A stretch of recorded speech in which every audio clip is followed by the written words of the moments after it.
Welcome to the In Conversation With podcast series from Atos. Hello everyone, my name is Sean Wells and welcome to In Conversation With, where we have a conversation with leading members of industry and technology about hot topics for today. And my conversation today is with Mike Hobday. Good morning. Hello Mike, how are you doing? I'm very well, thank you. Now Mike, you are CEO of AntWorks. That's and we'll cover more on that and what you do there in a moment. But where are you today, Mike? I'm in Royal Leamington Spa in the Midlands here in the UK. So what takes you there? At home, actually. I've lived here now 20 years, and so it's a lovely part of the world, even at this time. Very good. Mike, I know you, but for the listeners and viewers, could you just give a brief intro on yourself? Well, I suppose originally I was a banker and had 18 years with Barclays, and they took me from school leaver to head of operational strategy for the UK bank. I then left and went into the second part of my career into consulting with PricewaterhouseCoopers, and then went into insurance at Prudential. I was at Atos for a while in a previous decade, and then went to IBM, where I ran banking in the UK, financial services in Asia Pacific, and then got into AI with Watson and automation with Blue Prism and UiPath. And then 5 years ago, I made the leap into the third part of my career, which is a CEO of a software product company in the AI space. Very good, very good. And Mike, today, I know I've got some questions we're going to run through, but just so everyone understands, we're going to cover the Olympics, where Atos has been IT partner for many years, culminating in the Paris Games. We're going to cover AI in a broad sense, and then talk about AI in a document processing sense. And finally, round off with a prediction from you for 2025. You can pick whatever topic, and also some advice you would give to your younger self, if that's okay. Okay, that would be absolutely fine. And Mike, one thing I did beforehand, I did some prep, as you'd expect, and not only being CEO of AntWorks, I've got a long list of things. You are a fellow of the Royal Society of Arts. I am. You're a fellow of the Chartered Institute of Management. Yep. You are associate of the Chartered Institute of Bankers. Yes. You are a freeman of the City of London. Astonishingly. Yes, certainly receiving my my freedom. Very good, very good. And you are a member of the Worshipful Company of Management Consultants. I am indeed, yes. And every now and again, you must get some sleep, but I don't know when. Well, the Worshipful Company it's a great idea. It allows me as a experienced management consultant to help charities and provide pro bono consulting support, and that's what the Worshipful Company is all about.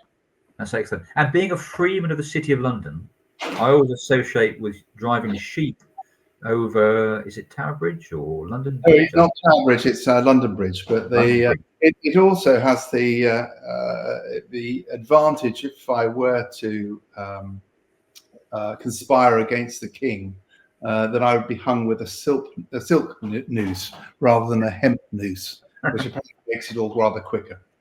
I don't know why I'm laughing at that macabre thought. I hope you never have to use the. I'm very loyal. Yeah, let's crack on. The Olympics, as I said, brief advertorial for Atos. We have been IT partner of the Olympics for many years, which culminated in the Paris Games. I think, Mike, in fact, I know you went along to the Paris Games to see Atos. Two questions. I'll give you the first one. What did you learn about the Olympics and what Atos does at the Olympics that you could relay to people? Yeah. So, firstly, a big thank you to Atos for inviting me and supporting me in the days that I was there, and I had the opportunity to see some great tennis and also some of the swimming. I think it was an amazing time, partly because the Olympics, everybody wants to make it a success, and everyone is committed to it and engaged in it. And I think the first thing that I learned was that the whole Atos team almost steps out of their kind of corporate role and are all working in a really synchronized, engaged, enthusiastic way, all looking to have the best personal time and actually to present Atos in the best possible way, not just to guests, but also to everyone attending the Olympics. So I think it's a kind of cultural aspect that came across. And certainly in my experience of working with Atos, that's what I feel when I walk in, for example, to the London office. So I think that's that whole camaraderie ship, if you like, that's the word. But also it feeds through to what I also saw going to the control room in Paris, where Atos is hosting all of the technology providers that come together to make the event a success across countless centres and stadia that they're supporting. And that requires attention to detail, but also an incredibly collaborative and engaging approach to all of the partners that are supporting the games. Thank you, Mike. I would say this, wouldn't I? But I think you touch on a couple of things that I think are Atos differentiators and really special to us. One is that we're engineers at heart, so we care about technology and we care about making a difference, and we dig into the detail. And secondly, about how we operate as people, the Atos culture. Our clients tend to say to us, it's very special about how we engage and do good things. Are there anything, Mike, that you would say is transferable to a broader business from what you saw there at the Olympics? Well, I think even in my own business, I take lessons from what I saw. One is the importance of an open, transparent, engaging culture, and the environment that the Olympics provides that encourages that. And I think when one's leading a team and shaping a culture in an organization, then I think there are lessons in the Olympics that you can draw upon. You can't recreate it, but I think it's a North Star that would should guide leaders, I think. I think the other aspect, which I also touched on earlier, is this whole idea of collaboration. It's having an open, transparent, engaging, collaborative approach to both how you work with clients and how you work with other technology and service providers to so that you all come together to deliver the best result that you can. Because we all know, particularly in technology world, most technology projects fail because people who are receiving the technology are not engaged in it and not prepared for it. And so I think there's that whole kind of change management wrapper that you need to put around driving results is all encapsulated in the way in which Atos supports the Olympics. Very good, very good, very good. If we can bridge to another topic now, AI. And you know what? I almost hesitate to raise it because, you go on LinkedIn every day, it's AI, AI, AI. You go to a conference, AI, AI. But nevertheless, I'll still go for it. And the reason is, Mike, I know you kind of played the long game there in your career from where you are now in AntWorks, which we'll delve into in a second, right back 10 years or more probably. So first of all, interested in your broad view on AI and what you've learned over time. Very broad question there. So it is a very broad question. I'll try and keep it, I'll try and focus it down really. I think the challenges of AI, the advantages of AI, we should reflect upon the lessons that we as senior and experienced technology providers, change managers have of implementing any technology. Is focus on the problem and then use the right tool, because it's very easy to get swept away by the advances of technology, but the business problems we're trying to solve, are real world pragmatic problems, and you need to frame those in the right way and then say, what role can AI play, whether that's traditional AI like machine learning, natural language processing, or some of the more advanced generative AI, LLMs, SLMs, which are now become part of the language of IT, at least in the last kind of couple of years. And I think that focus on real life problems is what we need to do. And I think we've been through a phase over the last 6 months, 7 months, of a kind of POC, attitude towards AI that I've seen across business, almost paralysis in making decisions around technology as people have been through a learning phase. And what I've noticed, particularly in this quarter and certainly going into next year, there's a much higher level of understanding and knowledge about the role of AI and how it can transform businesses and solve real problems. And so I think we're going to see now of a much more tangible benefits in the deployment of AI going forward. It's really interesting, again, in music to my ears, because one of the stats, as you touched on there, is we always quote right now half of AI POCs never come to full production. I think you'll find 90%. I mean, it based upon what I've seen, but that's no different. If you went back, 5 years to the dawn of robotic process automation, in the fast, rapid growth of Blue Prism and UiPath and others, there was a 6-month, 9-month period where it was all POCs, where executives were spawning off projects in order to get robotic process automation on their CVs, it seemed, and most of those were doomed. But the learning process around that then that became a platform for proper projects, for good implementations later on. And I think we've just been going through the same with generative AI. AI has been around for a long time. Natural language processing, machine learning has been around for a long time.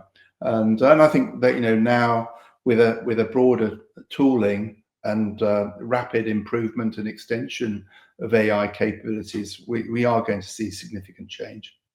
I'll pose you a question in a second, Mike. The question will be on who should take the charge in terms of driving forward on AI in a business. But the point I would make before is, I was chatting to someone else in another organization the other day, and they're working in a FTSE 100, who shall remain nameless. And the board discovered they had an AI model chatbot that was going a bit rogue. So they wanted to do an audit across the organization. And much to their surprise, they discovered they had 160 AI deployments across the organization. Board wasn't aware. The board was not aware of the ownership, what they were doing, the risk profile, whether that stood with company policy. So it was a real wake-up call to them. Interested, you're therefore where you think the drive should come from, Mike. Is it a CIO? Is it a COO? Is it a chief revenue officer? Is it, well, you tell me. Yeah. So it's a really interesting point you raise. So again, reflecting on history, when you get a technology which is deployable by business users, this is the birth of low code that we've seen over the last 5 or 6 years. Robotic process automation in large organizations, when that first came out, all sorts of people were implementing desktop and robotic process automation across an organization. We used to call it skunk works. And that's with us. It's inevitable. And as you rightly point out, you're seeing a lot of that, particularly with generative AI, when applications are available on your mobile phones and desktops. Now, the best response I've seen from that is a broker client of ours that recognized that this was going to happen, and actually deployed and mandated a generative AI solution. I think it was probably based on OpenAI, to be used by the company, and secured that environment. So at least they knew where it was being deployed. Now, that wouldn't stop skunkworks, but it meant that 90% of it was using an approved technology. And so I think that's an example of best practice. Very good, very good. And Mike, let's talk about AntWorks for a moment, if that's okay. And I know that we probably got some images of what becomes some of the stuff that AntWorks does. There you go. Yes. There's you at some conference in the world, actually. No, there you go. There you go. So AntWorks, as I understand it, focuses on intelligent document processing and related matters. Just give us a sense of what AntWorks does.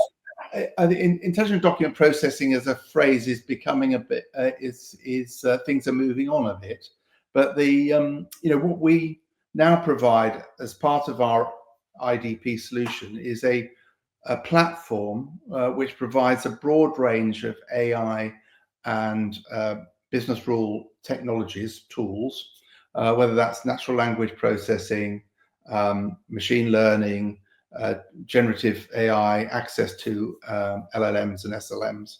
And that's a platform that allows business users to, as a platform available at enterprise level, to automate the extraction of critical information from quite complex documents, whether it's an insurance contract or a legal contract or as simple as a loan application, to identify at a semantic level the data they want to extract, and then transform it into the language of the organization and have that automatically placed into their systems. So they're not reading documents, which usually means looking at an image of a document and extracting data and then manually typing into backend systems. And that's very typical, particularly in exception processing, quality control, the processes that sit around an organization, wrapped around the key business processes. So you see a lot of cost and a lot of headcount are associated with reading emails, reading contracts, reading forms. And the platform's designed to allow business users rather than IT departments to enact that change. And it's a very powerful tool. And how does someone build a business case for that? Or what does the business case look like for an AntWorks solution? Well, it can be at a use case level. Yeah. So what you would do is you would be looking at how much time our senior staff usually spending reviewing documents and extracting data, because we all know if we've been involved in data over the last kind of 20 years, the preparation of data is where the cost is. The time spent on analysis tends to be quite small. So our solution typically drives an 8 times productivity metric on the preparation through extraction and transformation of data from documents. And on top of that, we can find that the quality of data extracted is more accurate, partly because the algorithms we use also include a confidence score about the quality of data. And if the client wants to, you've got a human in there with our own UI, or the client can use their own UI, so their staff can actually see the documents, see the data extracted, click on the data extracted. And if it's a 600-page contract, it takes you to the data that's been extracted and explains why that data appears. So as a tool, it's incredibly powerful. And as I say, the levels of accuracy are much higher, which may mean that you reduce the costs of the risk of inaccurate data. And you also have the opportunity to train our model once, whereas highly skilled resources who have to be trained considerably to understand these documents and then get bored and move to another job, you don't have the retraining costs as well. So the benefits are very significant. And final one on AntWorks and the work you do is, I know you gain good traction in insurance. Do you see it expanding across sectors? Is it relevant for multi-sectors? We are building or have built an industry vertical in commercial insurance. We spent the last 5 years working with Marsh McLennan, training our models on millions of documents, millions and millions of pages, and have developed a standard data model for the commercial insurance market in Europe, in the United States. And what we found is we're actually able to deploy something like 1,000 algorithms that are pre-configured to address problems that the industry faces. I mean, you'll know from for experience, I think you worked in insurance yourself, Sean, that it tends to be, outside of claims, it's an analog industry. And I think one of the benefits for us of the generative AI is the industry has realized there's now a pathway to digitization. And the advantage we have, having been working in the sector for 5 years, is we have those algorithms already built. So we've launched an insurance industry vertical, particularly focused on commercial insurance, and indeed we've won awards for innovation and problem solution fit recently in Hartford, Connecticut. So we're very proud of it. Very good, very good. We'll go up a level with final questions, but if anyone wants to get in touch to hear more about AntWorks or Atos or the partnering that we are discussing doing together, then reach out to Mike or myself. Final couple of questions, Mike. And these are big picture questions. One is a prediction for 2025. I'll leave it very broad, that prediction. And secondly, what would you tell your younger self with the benefit of the experience now, being a freeman of the City of London and all those things? What would you tell your younger self? Okay, well, let's start with prediction. I think we've touched on it already. I think what we're going to see is a really significant rollout of artificial intelligence into projects and programs going forward in 2025, 26. I think it's going to be, I think rather like the advent of cloud a few years ago, the AI in some form will be in every project. And so a real focus on skills development and change management associated with the impacts of AI is where we're going to see the conversation. It's going to be a much more pragmatic, down-to-earth conversation around AI in 25 compared with the early months of 2024, I think. And in terms of what advice would I give my younger self? I really, really regret not seeing Bob Marley live. And so I'd say take full advantage of youth and make sure that you go and see all the, if you can afford it these days, of course. Ticket price is somewhat higher than the £1.50 that I pay. But I really regret not seeing Bob Marley. I think it's someone famous said, "Youth is wasted on the young," isn't it? It is. Was that Oscar Wilde or something like that? Yes. Yeah, very good. And you got Ian Dury in the background there. Did you see Ian Dury? Like one of the things that I do is I collect art associated with the music of my youth. So my house is surrounded by that. And I great pleasure owning things that used to be in the record shops that I used to walk in when I was 17 or 18 and used to look at with longingly, and now I have the opportunity to own some of that, thanks to eBay. Oh, sorry, Mike. I'm tempted to make a reference to Reasons to be Cheerful, Part 3, as we end this call, but I recognise most of the people will have no idea what I'm talking about. There's always a reason to be cheerful, Sean. Yeah, there is. And on that, it's been very cheerful talking to you, Mike. Let's round off there. Enjoy the rest of your day in Leamington Spa, and thanks for joining. Thanks, everyone. Bye now. Thank you for listening to our podcast, and stay tuned for more.